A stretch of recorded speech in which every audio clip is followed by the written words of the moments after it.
നിങ്ങൾ ഒരു പിതാവാണെങ്കിൽ, ഒരു മാതാവാണെങ്കിൽ, നിങ്ങൾ പ്രാർത്ഥിക്കുന്ന പ്രാർത്ഥനയുടെ അകത്തെല്ലാം നിങ്ങൾ നിങ്ങളുടെ തലമുറയ്ക്കും കൂടെ വേണ്ടി പ്രാർത്ഥിക്കണം. ഞാനതങ്ങനെ പറയുന്നത്, തലമുറ വളരെ ഇമ്പോർട്ടൻ്റ് ആണ്. ഏദൻ തോട്ടത്തിൽ ദൈവം ആദമിനെയും ഹവ്വയും അനുഗ്രഹിച്ചു എന്നല്ല, ആദമിനെയും ഹവ്വയും അനുഗ്രഹിക്കുമ്പോൾ തലമുറകളെക്കുറിച്ചും പറയുന്നുണ്ട്. അവരോട് പറയുന്നു, നിങ്ങൾ സന്താന പുഷ്ടിയുള്ളവരായി പെറ്റു പെരുകുക. അപ്പോൾ ആദ്യത്തെ അനുഗ്രഹത്തിൽ തന്നെ തലമുറയുണ്ട്. അബ്രഹാമിനോട് ദൈവം അനുഗ്രഹങ്ങളെല്ലാം ഉച്ചരിക്കുമ്പോൾ തന്നെ അബ്രഹാമിനോട് ആദ്യഘട്ടത്തിൽ പറയുന്നത്, ഞാൻ നിന്നെ വർദ്ധിപ്പിക്കുമെന്ന്, അധികമായി വർദ്ധിപ്പിക്കും.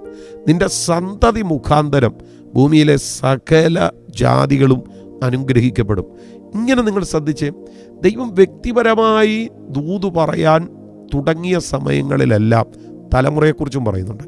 യഹോവ ഭക്തനായ പുരുഷൻ ഇങ്ങനെ അനുഗ്രഹിക്കപ്പെട്ടവനാകും. നിന്റെ ഭാര്യ നിന്റെ വീടിനകത്ത് ഫലപ്രദമായ മുന്തിരിവള്ളി പോലെ, മക്കൾ മേശയ്ക്ക് ചുറ്റും ഒലിവതൈകൾ പോലെ.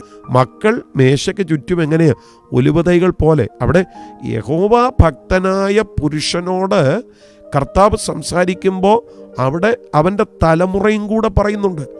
അതുകൊണ്ടാണ് ഞാൻ പറഞ്ഞത്, പ്രധാനപ്പെട്ട തീരുമാനങ്ങളും പ്രാർത്ഥനകളും പ്രതിഷ്ഠകളും ഒക്കെ എടുക്കുമ്പോൾ അവിടെ തലമുറയെ കൂടെ കണക്റ്റ് ചെയ്ത് വേണം പ്രാർത്ഥിക്കാൻ. അതുകൊണ്ടാണ് ഞാൻ പറഞ്ഞത്, എൻ്റെ ദൈവമേ, എനിക്ക് ചാഞ്ചാട്ടമില്ലാത്ത ഒരു ഹൃദയം തരണമേ, ചാഞ്ചാട്ടമില്ലാത്ത ഒരു ആത്മീയ ജീവിതം തരണമേ എന്ന് പ്രാർത്ഥിക്കുമ്പോൾ എന്നെ എന്ന് മാത്രമല്ല, എൻ്റെ തലമുറയെ എന്നുകൂടെ നിങ്ങൾ പ്രാർത്ഥിക്കേണ്ടതായിട്ടുണ്ട്. എന്ന് പറഞ്ഞാൽ, എൻ്റെ പ്രിയപ്പെട്ടവരെ, നമ്മുടെയൊക്കെ സജീവമായ ആരോഗ്യം നിലനിൽക്കുന്ന ഒരു കാലഘട്ടമുണ്ട്.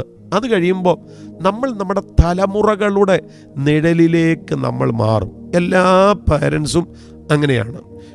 ഏതാണ്ട് ഒരു 95% അങ്ങനെയാണ് ജീവിക്കുന്നത്, അല്ലേ? ഒരു ഘട്ടത്തിൽ അവർ മക്കളെ വളർത്തി വലുതാക്കി മക്കളെ പഠിപ്പിച്ച് കൊണ്ടുവരും.